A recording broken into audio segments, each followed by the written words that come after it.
Bismillahirrahmanirrahim. Assalamualaikum warahmatullahi wabarakatuh. Apa khabar para pelajar? Kita teruskan pembelajaran kita dengan melihat tema 4 bahagian A, sejarah Malaysia. Itu berkaitan dengan dasar luar Malaysia. Jadi teruskan bersama saya. Suka saya.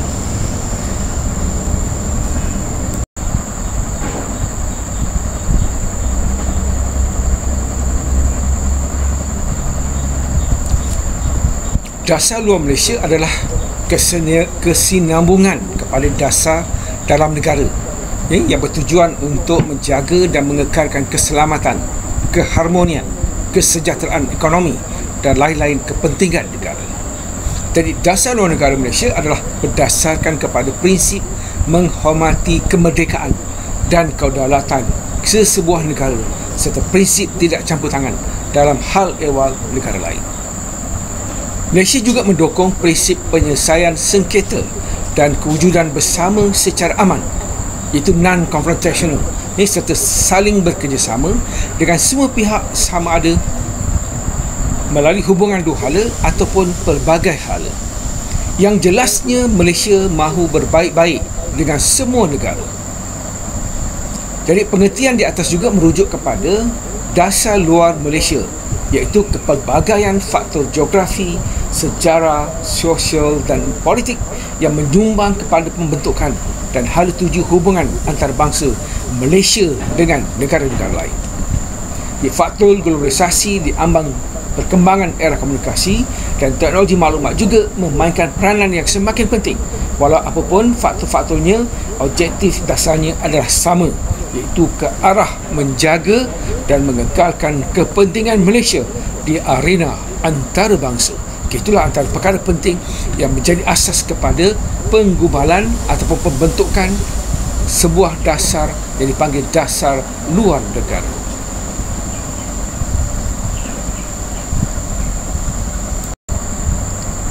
Okey, pelajar, kita teruskan. Mari kita lihat matlamat dasar luar Malaysia. Matlamat dasar luar Malaysia ialah berbaik-baik dengan semua negara. Kedua, tujuannya ialah untuk menjamin keselamatan rakyat dan negara. Dasar luar Malaysia juga bermatlamat untuk mengekalkan kedaulatan negara. Selain itu, dapat memelihara kepentingan nasional dengan menggalakkan pembangunan dan kemajuan ekonomi. Di samping itu juga dapat mengekalkan keamanan sejagat dalam usaha untuk mengekalkan kerjasama di peringkat antarabangsa. Dari matlamat dasar luar Malaysia, secara langsung ia dapat menjadikan negara kita sebagai warga global yang bertanggungjawab dan peka terhadap usaha untuk memupuk kesejahteraan dunia. Itulah antara matlamat penting dasar luar Malaysia.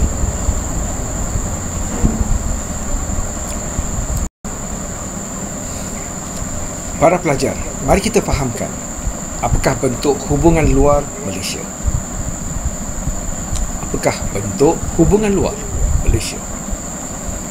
Malaysia melaksanakan dua bentuk hubungan luar dengan negara-negara lain melalui hubungan sama ada secara bilateral ataupun secara multilateral. Hubungan bilateral merujuk kepada hubungan secara terus dengan negara-negara tertentu. Contohnya hubungan Malaysia dengan Singapura, hubungan Malaysia dengan Indonesia, hubungan Malaysia dengan Thailand dan hubungan Malaysia dengan Vietnam. Jadi pada masa yang sama juga, Malaysia juga menjalin hubungan baik dengan negara-negara lain, negara yang sedang membangun, negara-negara Islam dan sebagainya. Selain itu, hubungan luar juga diadakan dengan negara ASEAN yang lain, Amerika Latin, Afrika, Asia Barat serta negara maju seperti Britain dan Amerika Syarikat. Hubungan yang baik ini bertujuan untuk meningkatkan pasaran bagi barangan keluaran Malaysia, di samping untuk mengadakan pelaburan di negara-negara yang ada hubungan dengan Malaysia. Satu lagi bentuk hubungan ialah dipanggil hubungan multilateral, merujuk kepada hubungan dalam bentuk kumpulan dan juga pertumbuhan. Contohnya, Persatuan Negara-Negara Asia Tenggara ataupun ASEAN. Kedua, Commonwealth, pertubuhan persidangan negara-negara Islam, dan pergerakan negara-negara berkecuali ataupun NAM. Okey, jadi menjelang tahun 1980-an juga, bentuk hubungan luar Malaysia ini kalau terlihat melalui satu dasar yang dipanggil Dasar Pandang ke Timur, iaitu satu usaha untuk menarik pelaburan asing yang bukan hanya daripada negara-negara barat tetapi juga dari negara-negara di sebelah timur, terutamanya Jepun dan Korea.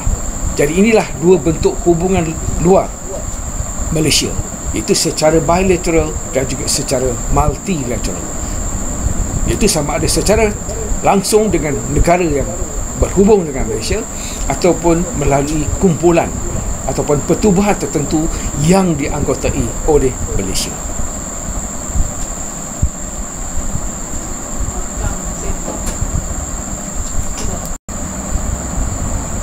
Okay, mari kita lihat faktor-faktor yang menjadi asas kepada penggubalan dasar luar Malaysia ataupun perkara-perkara penting yang dia ambil kira dalam menentukan apabila sesuatu dasar luar Malaysia ditentukan atau digubalkan.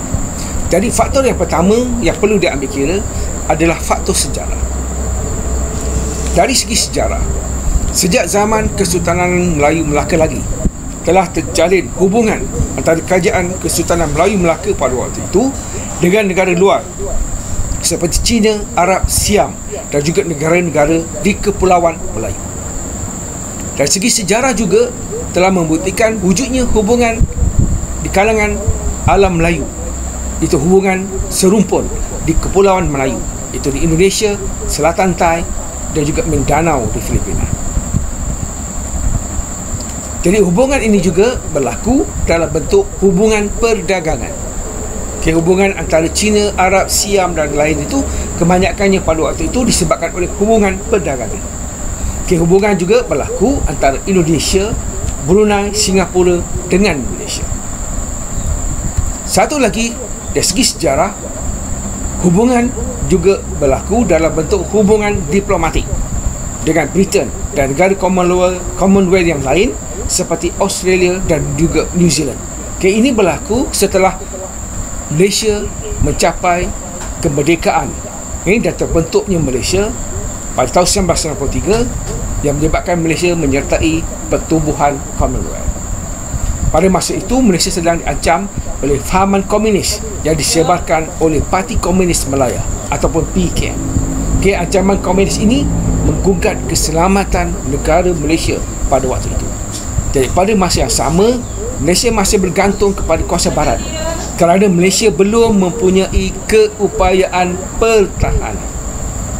Jadi dari segi faktor sejarah ini mendorong Malaysia mengamalkan dasar luar yang pro barat dan anti komunis. Ini faktor pertama yang menjadi asas kepada penggubalan dasar luar Malaysia.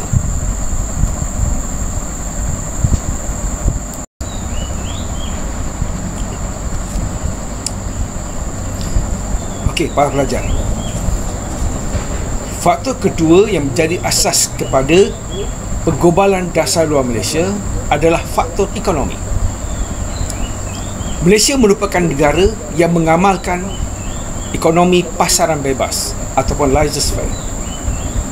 Malaysia juga menjalin hubungan baik dengan negara-negara lain di dunia dalam usahanya untuk memajukan ekonomi negara.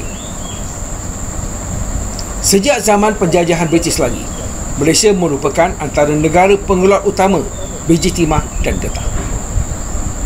Jadi pada masa ini telah terjalin hubungan ekonomi antara Malaysia dengan negara-negara maju seperti Britain dan Amerika Syarikat. Setelah mencapai kemerdekaan, Malaysia masih mengharapkan pasaran dan juga modal daripada negara-negara tersebut. Jadi beberapa langkah telah diambil untuk menggalakkan pelaburan asing. Jadi langkah ini diharapkan dapat meningkatkan ekonomi negara. Seterusnya ia akan menjadikan peluang pekerjaan yang baik akibat kemasukan pelaburan asing di Malaysia.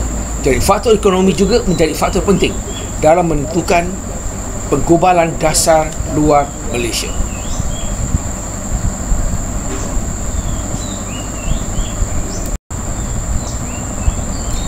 Faktor ketiga yang menjadi penentu kepada penggubalan dasar luar Malaysia adalah faktor politik.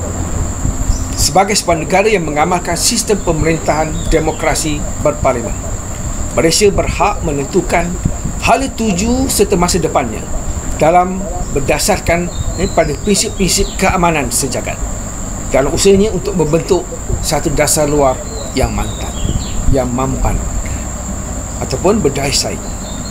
Jadi dasar luar Malaysia menekankan kepada pemeliharaan kedaulatan negara-negara lain.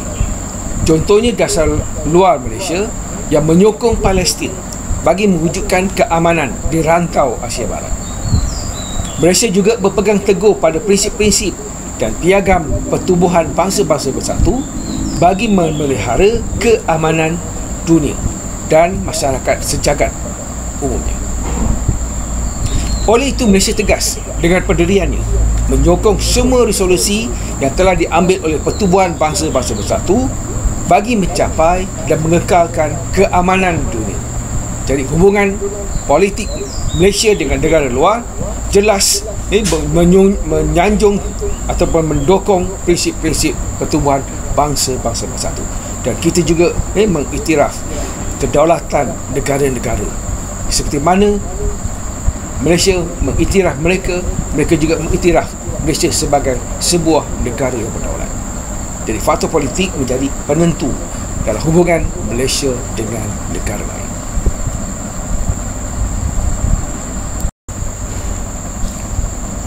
Faktor keempat yang menjadi penentu dalam penggubalan dasar luar Malaysia adalah faktor geografi.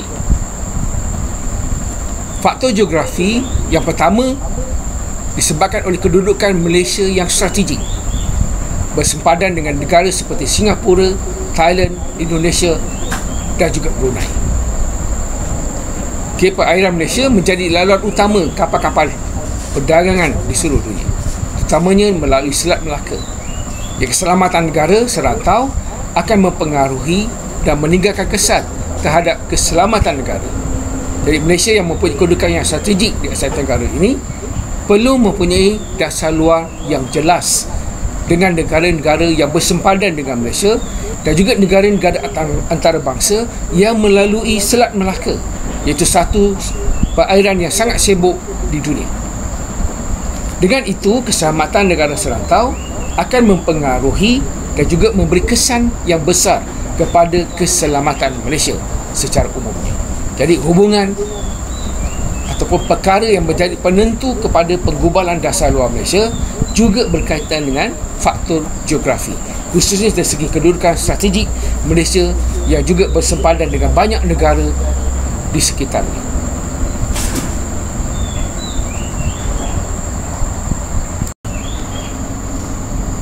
Faktor demografi ataupun kependudukan juga mempengaruhi penggubalan dasar luar Malaysia ataupun perkara penting yang diambil kira dalam menentukan dasar luar Malaysia.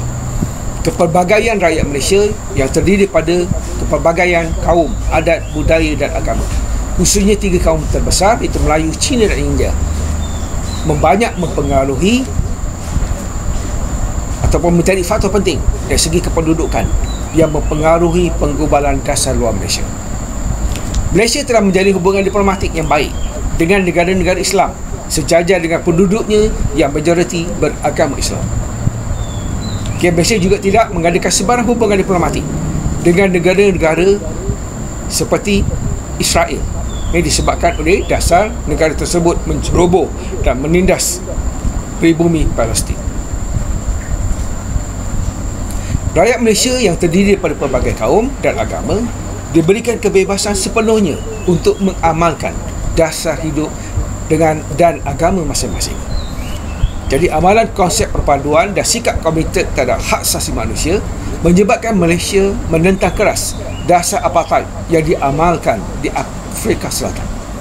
Itu dasar berasaskan kepada warna kulit yang membezakan antara penduduk di Afrika Selatan itu berdasarkan warna kulit.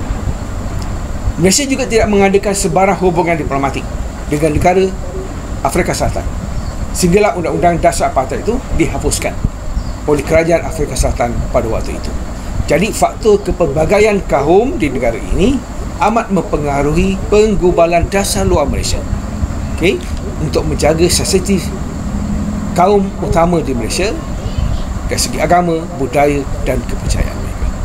Jadi faktor kependudukan Malaysia itu sendiri dari segi demografinya sangat mempengaruhi dalam usaha untuk menggubal berdasar luar negara.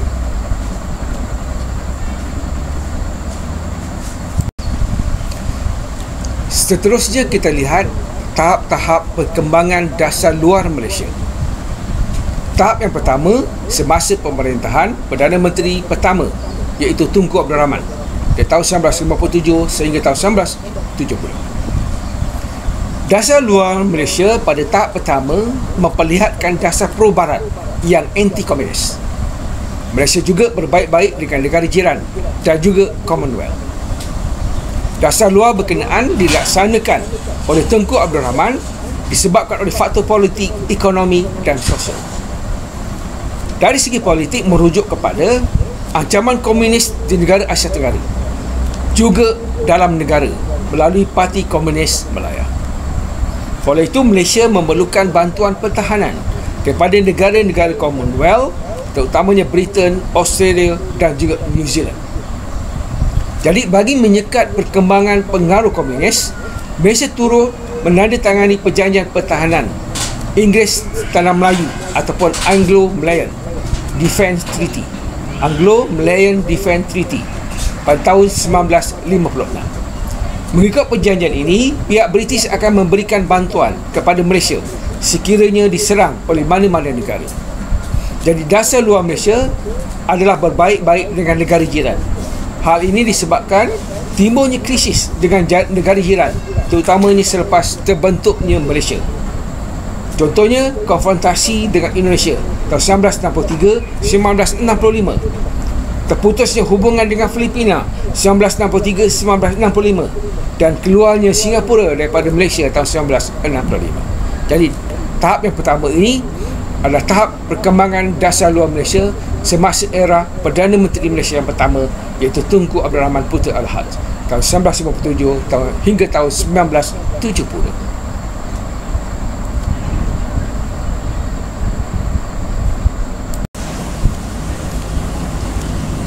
Pada tahap pertama semasa era pemerintahan Perdana Menteri Malaysia yang pertama, Tunku Abdul Rahman Putera Al-Haj, usaha-usaha untuk memelihara hubungan dengan negara jiran terbukti melalui beberapa perjanjian.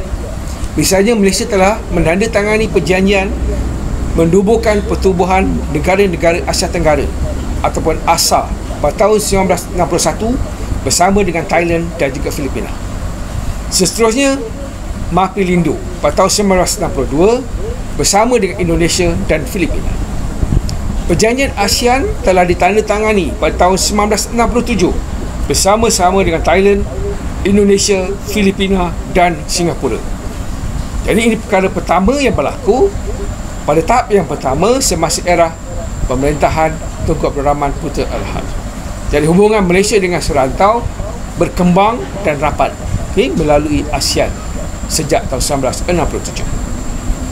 Faktor ekonomi pula memperlihatkan penggantungan Malaysia kepada Britain dan usaha menjaga kepentingan ekonomi negara ini. Sebab British adalah negara yang menjajah tanah Melayu dan Malaysia termasuk Sabah dan Sarawak sebelum 1963. Jadi hubungan rapat dengan British itu sangat penting dari segi hubungan ekonomi, khususnya perdagangan.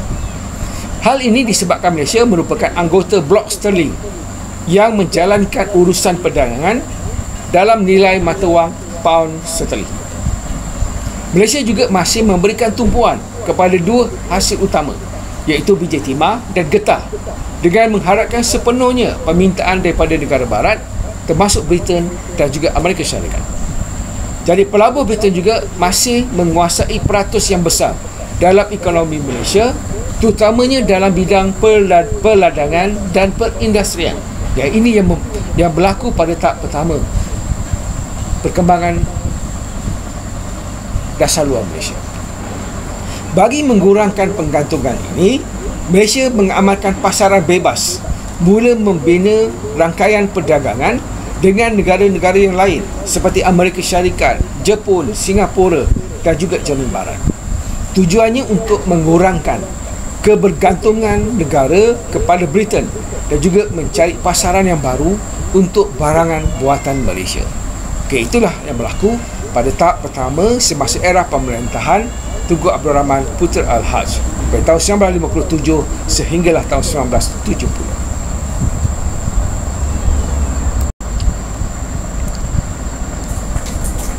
Tahap perkembangan dasar luar Malaysia seterusnya adalah tahap kedua, iaitu semasa pentadbiran Tun Abdul Razak tahun 1972 hingga tahun 1976 dan Tun Hussein On tahun 1976 hingga tahun 1981.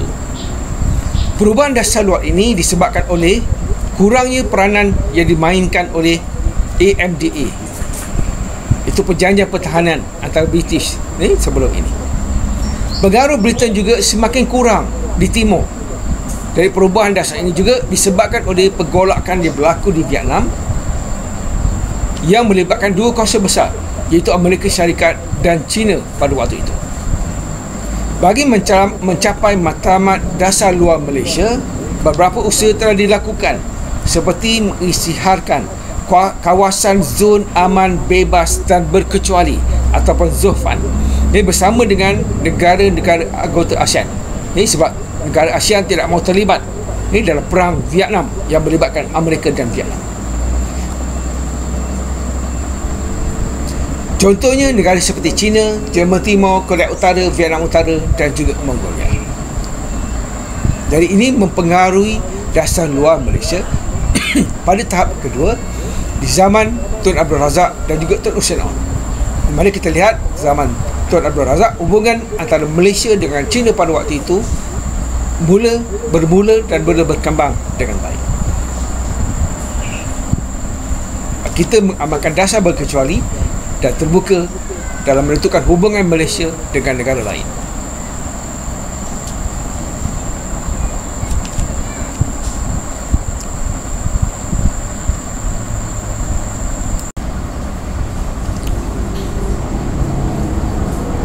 Tahap ketiga dalam perkembangan dasar luar Malaysia, iaitu semasa pemerintahan Tun Dr. Mahathir bin Mohamad antara tahun 1981 sehingga tahun 2003. Malaysia masih mengekalkan dasar-dasar tahap kedua tetapi memberikan penekanan kepada kepentingan ekonomi.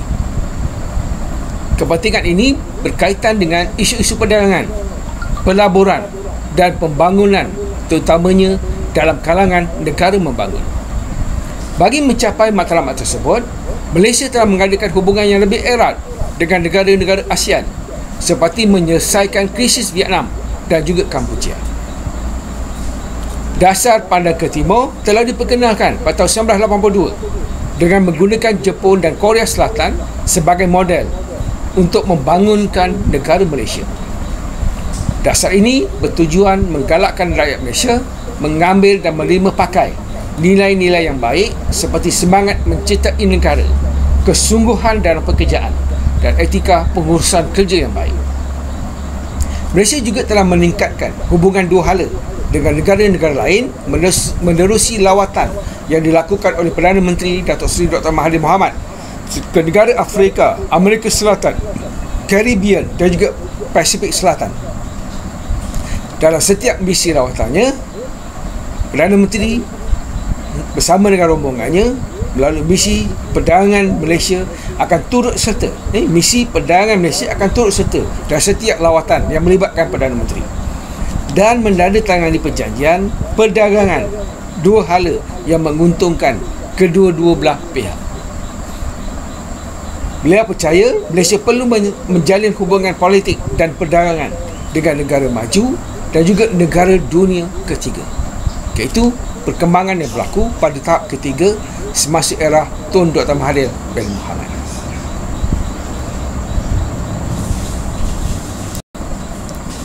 Okey pelajar, corak hubungan luar Malaysia kita boleh simpulkan dalam beberapa perkara. Pertama, penelitian dalam menentukan dasar luar Malaysia menunjukkan bahawa semenjak tahun 1957, ia telah melalui perubahan yang stabil sejajar dengan perubahan pucuk pimpinan politik negara. Misalnya semasa zaman Tun Abdul Razak. Di bawah pimpinan Tun Abdul Razak, Malaysia telah menganggotai Pertubuhan Persidangan Islam ataupun OIC dan mula dikenali sebagai sebuah negara Islam. Semangat ingin berbaik-baik dan mencari rakan baru pada masa itu juga telah merapatkan lagi hubungan Malaysia dengan pertubuhan negara-negara berkecuali ataupun NAM. Selain itu, Malaysia turut menggalakkan pelaburan selain daripada sumber-sumber yang dari negara British. Semasa era Tunku Abdul Rahman, Perdana Menteri Malaysia yang pertama, Tunku mengamalkan dasar anti-komunis dan sikap pro-barat dengan mengadakan hubungan yang rapat dengan negara-negara Commonwealth. Beliau juga telah merintis usaha kepada dasar berkecuali, neutral dan keamanan bersama. Okay, ini dua contoh bagaimana corak hubungan luar Malaysia itu dipengaruhi oleh Perdana Menteri yang menjadi ketua kerajaan negara Malaysia pada waktu itu.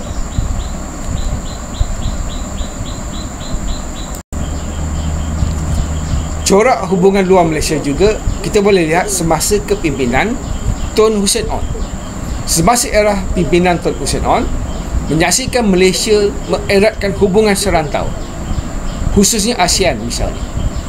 ASEAN contohnya telah menjadi prinsip asas kepada dasar luar Malaysia selepas kejatuhan Saigon ataupun Ho Chi Minh pada tahun 1975. Pengundulan bekalan-bekalan tentera Amerika Syarikat di Asia Tenggara dan serangan Vietnam ke atas Kampuchea ataupun sekarang ni Cambodia, juga menjadi perkara penting dalam hubungan luar Malaysia semasa era Tun Hussein On.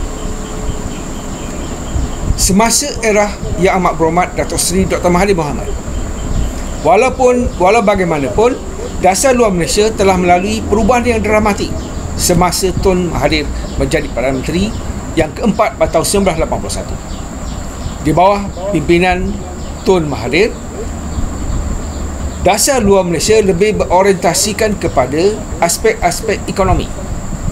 Pada masa yang sama, dasar luar Malaysia dilihat lebih menekankan kepada hak kepentingan dan aspirasi negara-negara membangun dan sokongan kepada kerjasama Selatan-Selatan.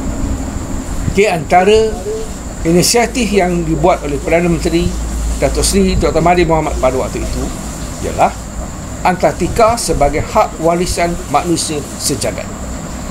Dasar pandang ke timur, pelaburan imbal balik, Caucus Ekonomi Asia Timur ataupun EAEC, kumpulan G15 ataupun kumpulan 15, penyatuan Islam dan memperjuangkan hak negara membangun dalam serta isu-isu berkaitan dengan alam sekitar, hak asasi manusia dan juga demokrasi. Ini mencorakkan hubungan luar semasa era Tun Hussein On dan juga era Tun Mahathir Mohamad.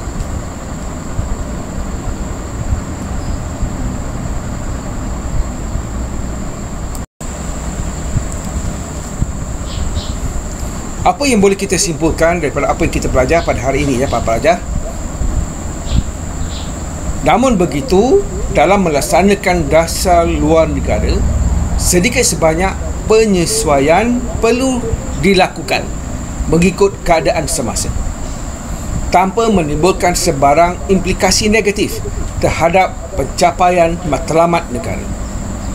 Apa yang perlu ditekankan adalah dasar luar Malaysia merupakan satu dasar yang berprinsip, konsisten dan pragmatik. Ada kalanya Malaysia dikritik kerana bersuara dengan agak lantang dalam menangani sesuatu isu.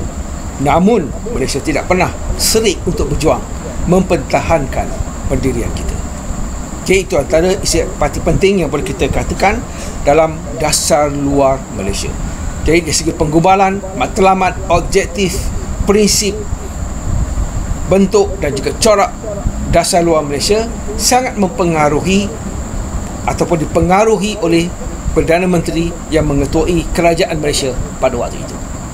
Jadi tahap pertama, tahap kedua dan tahap ketiga dalam perkembangan dasar luar Malaysia ataupun hubungan Malaysia dengan negara lain, sama ada secara bilateral ataupun multilateral, merupakan satu kejayaan yang cukup cemerlang dalam hubungan Malaysia dan masyarakat antarabangsa. Jadi pelajar, cuba lihat, ada banyak soalan yang boleh ditanya daripada bahagian ini. Saya bagi satu contoh soalan. Bincangkan perkara-perkara yang menjadi asas kepada penggubalan dasar luar Malaysia dari tahun 1963 hingga tahun 1990. Jadi seperti biasa dalam soalan ada tugasan, iaitu bincangkan.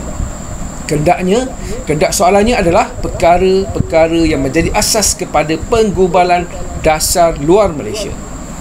Tempatnya siapa pasti Malaysia dan masanya antara tahun 1963, iaitu apabila terbentuknya Malaysia, sehinggalah tahun 1990. Jadi cuba buat latihan ini, cuba menjelaskan perkara-perkara yang menjadi asas kepada penggubalan dasar luar yang saya jelaskan tadi. Dan kita boleh kaitkan juga dengan tahap-tahap perkembangan nasionalisme berasaskan kepada ketua kerajaan yang memimpin dan menentukan dasar luar Malaysia waktu itu.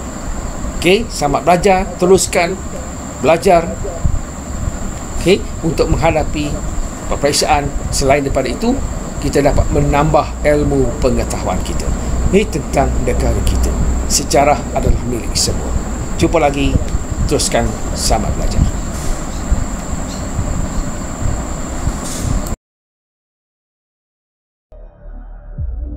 Berminit bersama Siko Sensei. Hari ini kita akan berbincangkan tentang transformasi masyarakat dari segi ekonomi. Perkara penting yang berlaku apabila British meletakkan kuasanya di tanah